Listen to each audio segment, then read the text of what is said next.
Hello everyone, welcome back for another Kerbal Space Program video, and welcome to the space plane hangar. For the first time in the channel, we are at the space plane hangar because I am going to be doing a build time lapse, as you guys can see right now. I haven't done one of these before, and I've been getting a few requests for them, so we're doing one.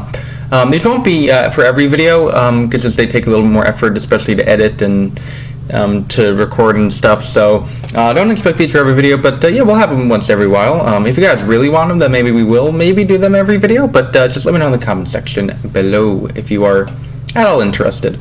So today's video, we are going to be setting up, as you can probably see by the title, an interplanetary transport system, basically, as part of our Make Dres Great Again series. In which we basically just colonize Dres. It's pretty cool. So this is part 3 of the series, and we're going to be setting up our transportation network. So this part is going to consist of 2 launches, one SSTO, which is going to serve as our gateway between Kerbin and Dres orbit. So this thing is going to go from Kerbin to the command station, or the space station I have orbiting around Dres.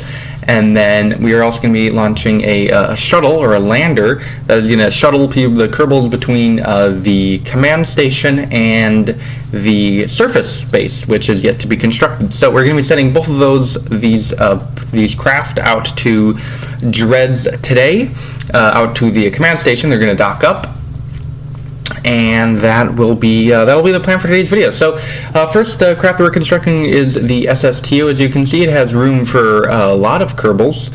I believe 52 Kerbals, 3 times 16. I think I know what that is. Here, let me get my calculator out. 3 times 16 is 48, plus the 4 people in the cockpit. That means 52 seats in total for this one.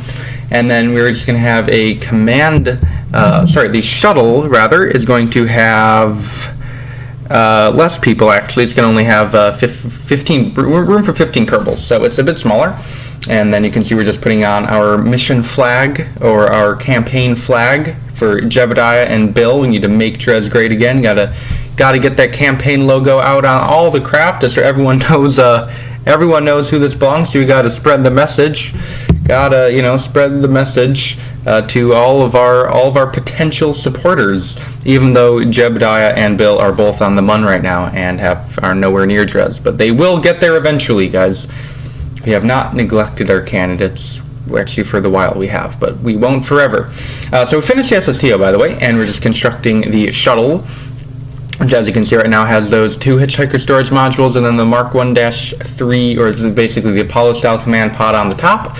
And then I'm experimenting with a few different engines here. I end up going with the Poodle at the bottom, and then just throw in some landing legs, some RCS stuff, and then I'll call that for a day. I do build a rocket, obviously, but I don't actually show that in the time lapse, just because I don't really like my videos to get over 20 minutes, and it would have had I included that. So that's basically it's a pretty standard rocket. It's a rocket. You'll see, guys. It's a standard rocket. You'll see. It's not that hard to decipher how it's built if you're just by looking at it. It's like 30 pieces. So speaking of the rocket, we are going to quickly crossfade over to the rocket. So the first payload we're going to be launching is that shuttle, and then we're going to be launching the SSTO second. And there we go. We are in the air, and we can start flying on up. I am going to launch these basically kind of at the same time. Not like literally at the same time, but if you don't know how transfer windows work, basically there's a certain window you can launch, or you can basically launch at if you want to go to a certain planet. So for Dres, we have to launch when Dres is 82 degrees, or 82.06 degrees ahead of Kerbin. I had to look over at my whiteboard over there. I have it written down. And so if I were to launch these in different transfer windows, I would have to wait years between the launches, and that is just stupid. So what I'm going to do is launch this guy, get it into orbit, and then get it on its ejection burn, and get it out on interplanetary space and on its way to Dres. And then I'm going to go and take the SSTO off, and then do the same. They'll both kind of show up at Dres at roughly similar times. So the launch happened, by the way. So yeah, we're just starting to fly on up, get ready to do our orbital insertion burn, and then we'll plan our Dres, our interplanetary burn momentarily. While all that's happening, I just want to take a moment and tell you guys how happy I am about the channel. I'd like to thank you guys. Like in the entire channel's history, we had our second, third, fourth, and fifth best day in terms of viewers, and in terms of subscribers gained as well. I believe in the last 4 days. So 4 of my 5 best days have been in the last 4 days. So that is, thank you guys very much. It's been crazy. I've been getting like, I've gotten 50 subscribers since Friday. It is crazy. Thank you guys very much. If you aren't subscribed and you don't like me, don't subscribe. But if you like me and you just haven't subscribed and you want to, it's an option. Sorry, the only reason I'm doing this promo thing is, according to studies by YouTube, you get a lot more subscribers if you ask for them. So not like ask for them, but like make people aware of them, like of the option to subscribe, because sometimes when you're watching a video, I mean, I do this, like you're not really thinking about subscribing, and if the person says, hey, you can do it, then maybe the viewer will be more inclined to do it because they weren't thinking about it. I mean, I'm not trying to like, oh my gosh guys, if I spin the fidget spinner 8 times in 30 seconds, you have to smash the like button, comment below into my free Amazon gift card giveaway, and subscribe. And if you want to do it. I do kind of feel weird asking for subs, and I've been doing it now for like 2 minutes now, so I'm going to stop. And we're going to crossfade over to our SSTO, which is going to be getting ready to... The thing looks so ridiculous with all those flags down there, but gotta do it for the campaign, guys. We must get elected. The election is 2 weeks away. 2 weeks away. So gotta get that, gotta get the message out. Yeah, so just doing a pretty standard takeoff roll with the SSTO. We take off and then we accelerate to about 450 meters a second, in which the Rapiers get into their maximum thrust mode, or they get into their where they most of it. They don't really like switch modes or anything, but they enter the area where they have the most thrust. So and then we're just going to start climbing out as we increase our speed. And I'm just going to do the last bit of our acceleration to 450 in a bit of a climb, because, I mean, you want to accelerate to 450 as quick as possible, but it's also pretty inefficient to just hang out at super low altitudes, because you get a lot of air, or a lot more air resistance than you do in other altitudes. So we're going to start climbing up now. Once we cross about 10 kilometers, I'm going to start pitching forward a little bit, because 10 kilometers the air is pretty thin. There's not a lot of drag, but there's also enough air to power the Rapiers to a pretty high thrust. So that is pretty helpful for our flight profile. So we're just going to continue going on up. As we cross around 20 kilometers, we'll do in a few seconds here. I turn on the nuclear engines. We have 3 nuclear engines in the back, and then once we start to lose a bunch of thrust at the Rapiers, and we will turn them into oxidizer mode, in which that happens, and we can burn all our oxidizer. We do that at about 20 now kilometers, I believe. So we're just trying to pitch up just a more steep pitch, basically, just so we can get that apoaps raised, because those nuclears have horrible TWR, so which you can see now because we've run out of oxidizer. So we're just we are on nuclear power all the way to Dres, basically. So, well, not basically, like literally that's the case. So just popping up solar panels, which aren't very useful right now because it's night, but it will be, or we're behind the planet technically. It's not really nighttime because you're not on the planet, but I've been thinking about it a lot.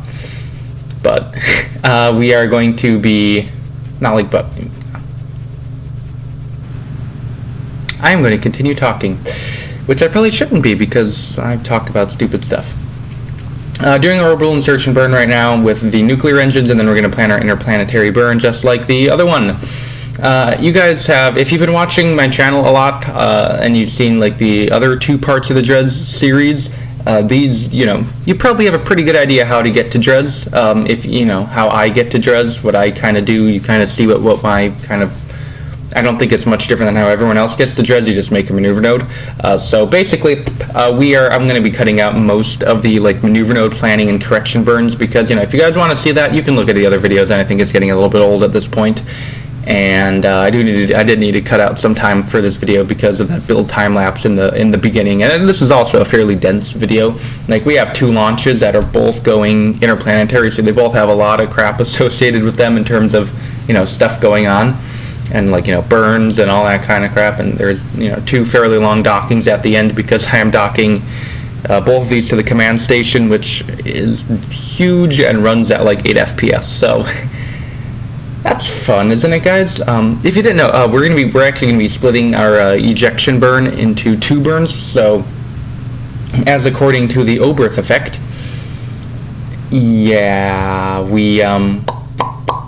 as according to the Oberth effect, I was looking at my burn and how it burns. When you do really, really long burns, they tend to just not be accurate. So I think I'm just going to leave it at KSP as a, you know, a buggy game, and it is very glitchy and buggy. So that's just going to leave it at that. So 2 burns because we're, you know, Oberth effect, the closer you burn to periaps, the more efficient your burn is. So we're going to be doing that. So we're going to do we did a 900 meter a second burn, and then I believe it was about a 700 meter a second burn to at our periaps to do our ejection burn and get ourselves our orbit raised to Dres's height, and then we will get on our way to Dres, which is you know what that's the point of the video, guys. Going to Dres, it's going to be epic. Well, you know, guys, if you have any video ideas, let me know. I know there's one guy who wants me to send a space shuttle to Duna. If you guys are interested in that, let me know. Just because if you're unaware, as it currently stands, the Make Dres Great Again videos are it's a series, obviously. We're going to do those every other day, and then that series is going to end on election day in, you know, US, because, you know, election, you can make Dres Great Again. I think hope you guys get it. Get what I'm trying to get at here. Get what I'm trying to get at here? Oh, damn. It's late. It's actually 11:50 p.m. only. Last video I was recording at 2 in the morning. So we're doing the burn at Dres for the shuttle because it's the one that showed up first, so it's going to be the one that we do the burn first with, obviously, and then the docking. Now this docking is actually really cool because this guy actually will dock inside of the station, like inside of the cargo bay of the station. So it'll be really cool. I was actually worried it wouldn't fit, but it actually, spoiler alert, it did wind up fitting. And the command station, by the way, it has a new name. If you didn't know, I actually haven't renamed it yet in the actual game, but someone recommended it being called Tiberius Station, and I thought his reasoning was pretty funny. He said, call it Tiberius Station because what did he say? He said, I totally just paused the commentary and go look for it, the comment, but yeah, totally didn't do that. But he said, call it Tiberius Station since it goes where nobody has gone before, that being Dres. And that was by Andy Matter. So thank you, Andy. Great comment. Very, very good. Nice and humorous. Yeah, that was pretty good. So we're calling it Tiberius Station. So yeah, Tiberius Station. Well, welcome to Tiberius Station, everyone. And we're going to be docking now to Tiberius Station, opening up the cargo bay where we're going to be docking to. So just rotating the station around so it can get lined up, so we don't have to do any too crazy docking. Cause, like I said earlier, this docking is not fun because if you look at my FPS count on the top left, it's at 11 right now, and that is like less than desirable. And you know, I think during the second docking it was down to like 8. So not fun. I don't know how many knots I said. Hopefully it was the right amount, but not fun, basically. Bad. And I also have my nuclear stage still attached, which hopefully I realized right about here that I probably shouldn't be hanging around with that thing because that thing would definitely not fit. So I let that go, and then we can slowly make our way into the docking area, the hangar. It could be called hangar, and you know, into the bowels of the station. That was cringy, but yeah, we're docking now. I was really worried this wouldn't fit, and there were multiple times in here I thought I had gotten stuck, but all I had to do was just kind of rotate it and something was stuck, because I have the wing, one of the wing pieces of the station ever so slightly clipped into the cargo bay, so I was really worried you weren't going to fit, as you can probably see here in a few seconds. But we do actually wind up making it in. Thankfully, that would have been a big waste of time if I got all this way and realized it couldn't fit. So that was pretty nice. So we're just kind of slowly, as we whack into every side of the wall, or every wall, and just realize this thing would probably be broken. But I think this is just super cool that, we're docking inside of the station. So just moving in on the docking port. The one thing that's nice is about us barely being able to fit is that it keeps our alignment with the docking port pretty good, because there's really nowhere else to go but straight into it. And there we go, nice and docked up. That is docking 1 of 2 completed, and we are going to close up that cargo bay, and then we will crossfade over in a few seconds to the SSTO, which is going to get ready to do its docking. And I, just looking at the timeline here, forgot to do a crossfade. We love crossfades. Crossfades are great, but I forgot to put one in, and I can't be bothered to have to stop the commentary and put it in and restart it. So you guys enjoy just a normal cut. I don't know, it's horrible, your lives are ruined.